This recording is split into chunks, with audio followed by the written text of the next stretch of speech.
C'est devant la presse nationale et internationale que Joseph Lapensée Senghol, personnalité politique gabonaise, troisième à l'élection présidentielle du 2025, a fait l'actualité ce jeudi 30 avril 2026 à l'immeuble ABC Mall situé au Charbonnage, ayant pour Ariane la sécurité des acteurs politiques.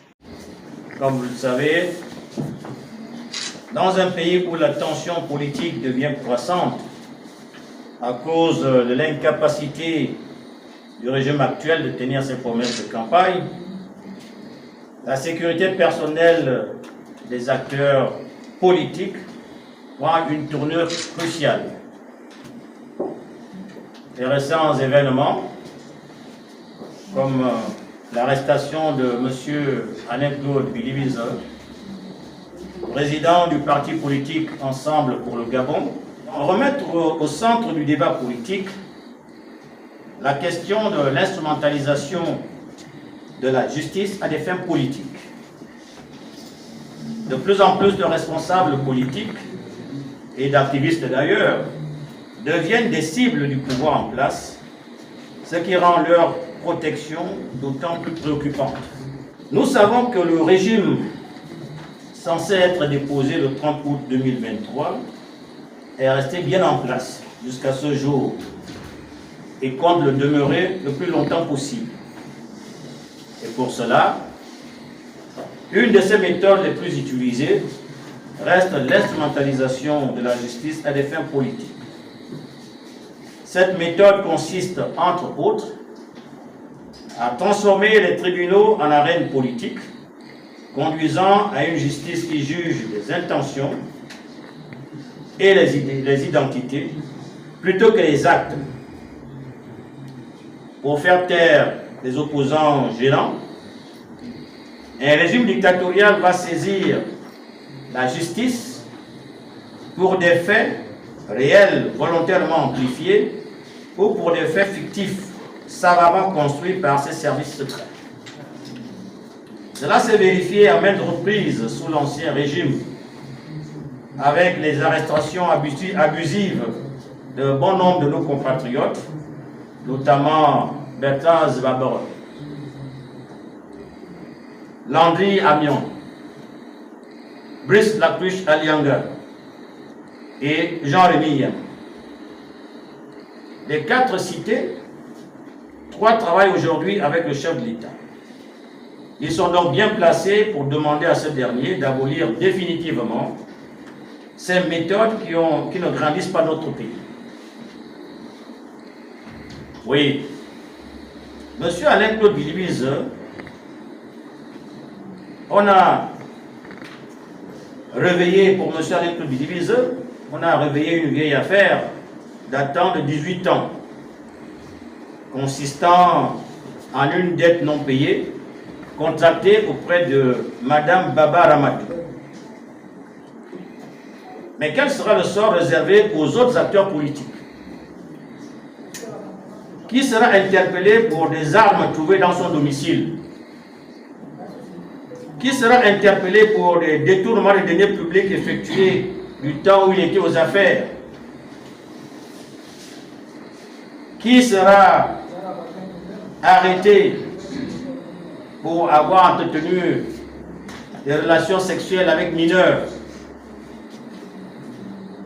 Qui sera soulevé dans son lit à 3 h ou à 4 h du matin par des services intervenants revêtus de cagoules? Alors, autant de questions qu'on peut légitimement se poser aujourd'hui et qui traduisent le niveau d'insécurité dans lequel vivent aujourd'hui au Gabon des acteurs politiques considérés comme gênants par le pouvoir en place. Sous d'autres cieux, notamment en France, un acteur politique n'est jamais isolé lors de ses déplacements. Il est accompagné par un service de sécurité composé, entre autres, de policiers relevant du service de protection qui supervise environ 600 à 700 agents en charge de la sécurité des figures politiques. Leur mission les amène à évaluer le niveau de menace classé de 1 à 4 afin de déterminer les ressources nécessaires à leur protection. Cette protection ne se limite pas aux leaders de partis politiques, donc des députés ayant exprimé des opinions controversées peuvent également bénéficier de protection renforcée. Au Gabon, la garde républicaine, créée par le décret numéro 003/96 du 6 mars 1996, en remplacement de la garde présidentielle, a pour mission, donc je cite, assurer de façon permanente la sécurité et la protection du président de la République à l'intérieur et à l'extérieur du territoire national. Assurer conjointement avec les autres forces de défense et de sécurité la protection de certaines autres personnalités de l'État, des personnalités étrangères en visite au Gabon, de responsables politiques ainsi que des biens et édifices publics. Rendre les honneurs militaires lors des cérémonies de la République ainsi qu'à l'occasion des séances solennelles du Parlement.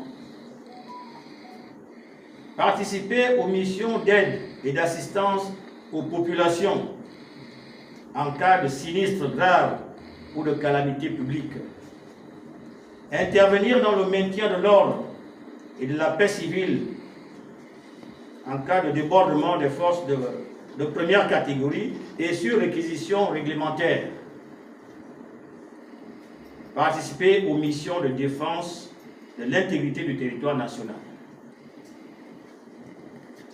Il ressort clairement des missions ci-dessus rappelées qu'au Gabon, la protection des responsables politiques relève de la compétence de la garde républicaine. La question qui se pose ici est celle de savoir qui est considéré au Gabon comme responsable politique. Les acteurs politiques de l'opposition sont-ils considérés comme étant des responsables politiques? La réponse à cette question devrait être donnée par le décret qui crée la garde républicaine. Malheureusement, ce décret n'est pas disponible sur le site du journal officiel de la République gabonaise. Toutefois, l'article 94 de la Constitution en vigueur consacre le statut de l'opposition. Ce statut sera précisé par une loi ordinaire qui ne semble pas figurer parmi les urgences du nouveau Parlement. Or, sous d'autres cieux, au Sénégal par exemple, l'opposition a maintenant un statut. Son chef est la personne classée deuxième à l'élection présidentielle. La loi sénégalaise précise que son mandat coïncide avec celui du président de la République. Il perd ce statut, hormis la défaite électorale, en cas de démission, d'empêchement définitif ou de décès. Le parti politique qu'il représente désigne un successeur conformément à ces règles statutaires. Le chef de l'opposition sénégalaise bénéficie alors du droit à la couverture médiatique des manifestations liées à l'accomplissement de sa mission. Droit de réplique aux messages et aux autres interventions médiatisées du président de la République ou du chef du gouvernement. Droit d'être invité à toutes les cérémonies officielles de la République et traité avec les égards et honneurs dus à son rang. Notons que cette énième rencontre devant la presse et en présence des invités de marque qu'une interpellation au pouvoir de la Ve République est de rompre avec les vieilles habitudes. Au finish, c'est après des échanges interactifs que cette conférence est entrée en gare pour un autre rendez-vous.